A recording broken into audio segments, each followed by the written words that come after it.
दोस्तों, what is quality effect in the 6 high meals. दोस्तों, rolling के दौरान क्या क्या इफेक्ट आते हैं, सरफेस इफेक्ट या मिल्ड इफेक्ट्स क्या क्या आते हैं, वो सारे आज हम लोग जान पाएंगे। नमस्कार, मैं हित कुमार इलेक्ट्रिकल का जानकार लेके आया हूँ question and answer what is quality effect in the 6 high mills. First surface effect पे आते हैं। सरफेस इफेक्ट में होता है पहला roll mark, second coolant patches, third scratches. Mill defect पे आते हैं। मिल डिफेक्ट होता है फर्स्ट डेंट मार्क, दूसरा कार्बन सूट, तीसरा orange peel and fourth is the slippage या scratches due to the rubbing.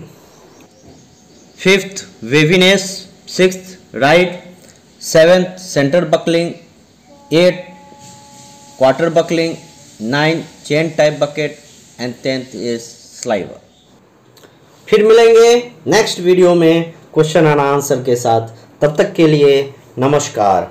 आप जहां भी रहें स्वस्थ रहें और सुरक्षित रहें। धन्यवाद। सब्सक्राइब करें, लाइक करें, शेयर करें और बेल बटन दबाएं। Thank you.